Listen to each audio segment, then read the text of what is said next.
Irmãos e irmãs, contemplando um pouco esta liturgia, os textos sagrados que aqui nós ouvimos, eu fico a pensar sobre o agir de Deus em nossa vida. Porque Deus age com simplicidade. O mistério de Deus, ele é impensável, ele é grandioso, mas ao mesmo tempo ele é também insondável. E muitas coisas que acontecem na nossa vida, e às vezes nós nos questionamos do porquê está passando por aquilo, do porquê está vivendo aquilo, mas Deus ele vai colhendo frutos de cada coisa. De cada coisa que acontece na nossa vida, Ele vai colhendo frutos, porque nós estamos completamente mergulhados no mistério de Deus. E é Ele que faz a obra dEle. Ele realiza a obra dEle na nossa vida. Ele faz. Interessante porque é isso que o Senhor fala hoje para nós, através do profeta Ezequiel. E quando o profeta ele diz assim, oráculo do Senhor, ou quando o profeta diz, assim diz o Senhor, as palavras elas não vêm do profeta, mas vêm do próprio Deus. E a primeira leitura se conclui com o Senhor dizendo, eu, o Senhor, digo e faço. E é assim que Deus faz. Ele realiza a obra dele quando é necessário. Mesmo que nós questionemos, mesmo que nós muitas vezes pensemos que Deus está errado em nos permitir passar por aquilo, mas, como ele mesmo disse, ele é o Senhor. Ele diz.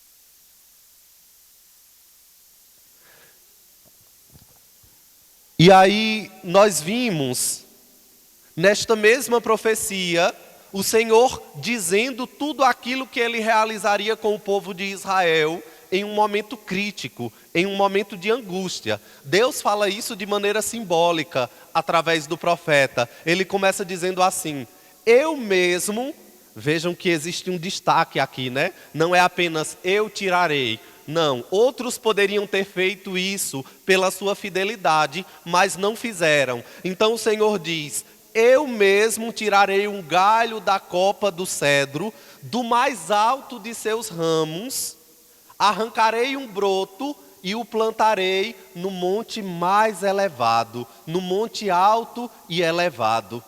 Eu vou plantá-lo sobre o alto monte de Israel, e ele produzirá folhagem e dará frutos. Será um cedro majestoso, vai abrigar as aves do céu. Essa profecia, ela é dita enquanto o povo de Israel estava em exílio na Babilônia.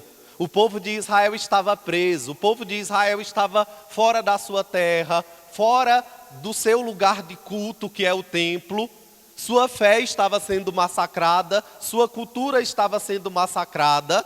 E então, um novo rei assume o trono de Israel, o rei Sedecias, e todos esperavam que ele seria aquele que iria arrancar o broto para plantar em outro lugar, ou seja, reconduzir o povo de Israel de volta para a sua terra, mas também esse rei rompe a aliança com Deus e permanece fiel aos inimigos.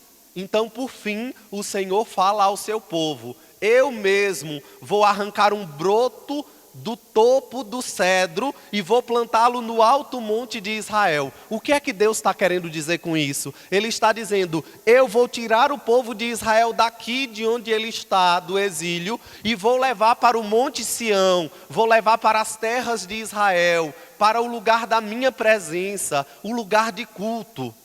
É o cuidado de Deus para com o seu povo. Deus cuida do seu povo, Deus sempre cuida do seu povo. Ele diz e faz. E ele diz mais ainda nesta leitura, sou eu que abaixo a árvore alta e elevo a árvore baixa. É ele que nos faz crescer. E eu digo aqui crescer espiritualmente, crescer humanamente, mas é ele também que nos polda quando necessário. É ele que vai cortando algumas coisas que são inadequadas em nós. Então devemos estar abertos à ação do Senhor. Porque como ele disse, e eu repito, ele é o Senhor.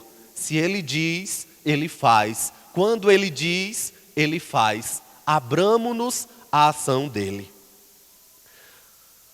O que pede o Senhor de nós, então, neste caminho? Já que é Ele que realiza, já que é Ele que faz a obra dEle em nossa vida, o que é que o Senhor espera de nós? A confiança. Eu trago essas palavras através do apóstolo Paulo.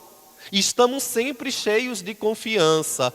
Bem lembrados que nós estamos aqui e moramos em um corpo, mas nós estamos aqui de passagem. Nós somos peregrinos aqui, nós somos passageiros aqui. E é aqui que o Senhor realiza a sua obra para ir nos moldando para o caminho dele. Eu fico pensando aqui na própria organização da igreja, né? A nossa igreja ela se organiza por paróquias.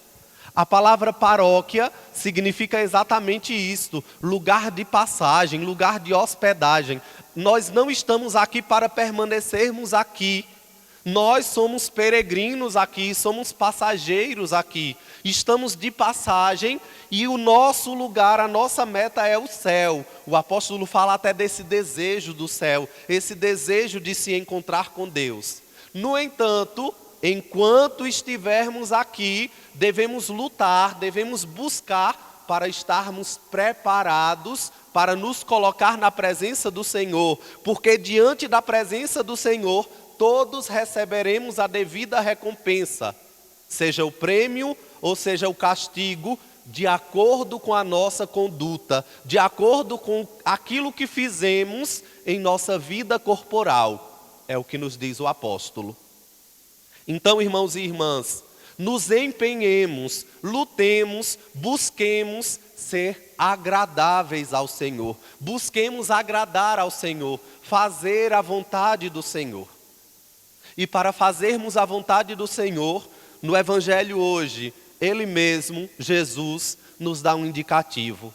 O que devemos fazer para sermos agradáveis ao Senhor, para fazermos a sua vontade? Jesus nos diz isso através de duas parábolas.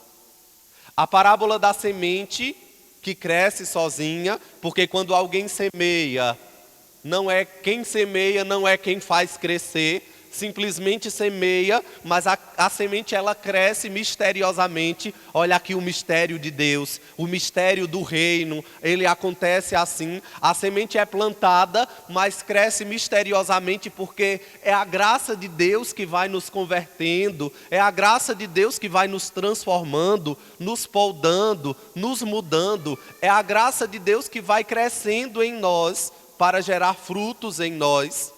E a segunda parábola que Jesus conta, que vai no mesmo caminho, a parábola do grão de mostarda, onde o reino é como uma semente pequenina plantada, assim como o grão de mostarda, mas que quando cresce se torna maior que todas as hortaliças e é capaz de abrigar os pássaros do céu.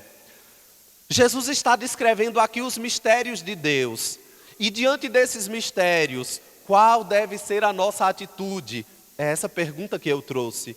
Qual deve ser a nossa atitude, nós que confiamos no Senhor, nós que desejamos o céu, nós que somos peregrinos aqui que caminhamos para Deus? Qual deve ser a nossa atitude? A primeira é a atitude de acolhida.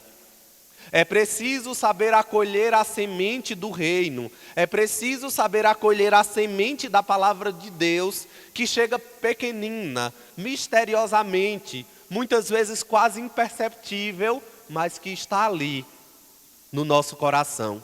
E para acolhermos essa semente em nosso coração, nós precisamos preparar o terreno.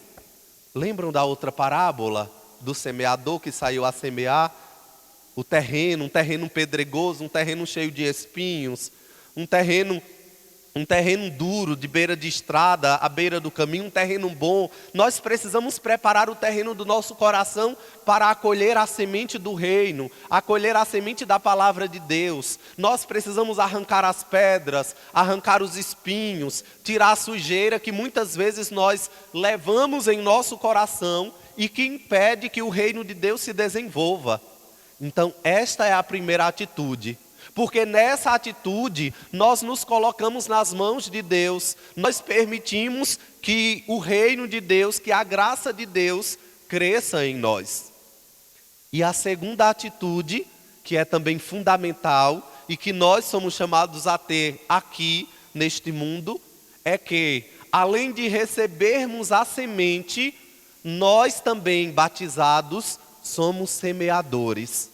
Então a nossa missão é também semear o reino, espalhar a semente do reino. E veja que a semente do reino não é algo espetaculoso, não. Nós semeamos o reino com as nossas atitudes. Nós semeamos o reino com o nosso testemunho, com uma palavra amiga, com um bom conselho, com uma boa direção, com um convite. Com todas essas coisas, nós estamos semeando o reino no coração de outros. Esse é o nosso compromisso. Essa é a nossa missão.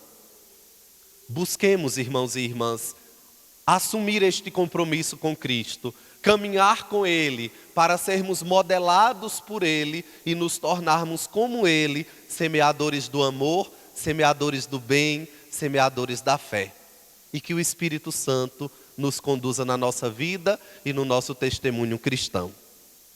Hoje, assume de maneira ainda mais profunda este compromisso a nossa irmã Ana Clara. Ana Clara foi batizada recentemente na Vigília Pascal e hoje, através desse sacramento, ela confirma o seu batismo. Então, nesse momento, ela acenderá a sua vela aqui no Círio Pascal para fazer a renovação das promessas feitas no dia do seu batismo.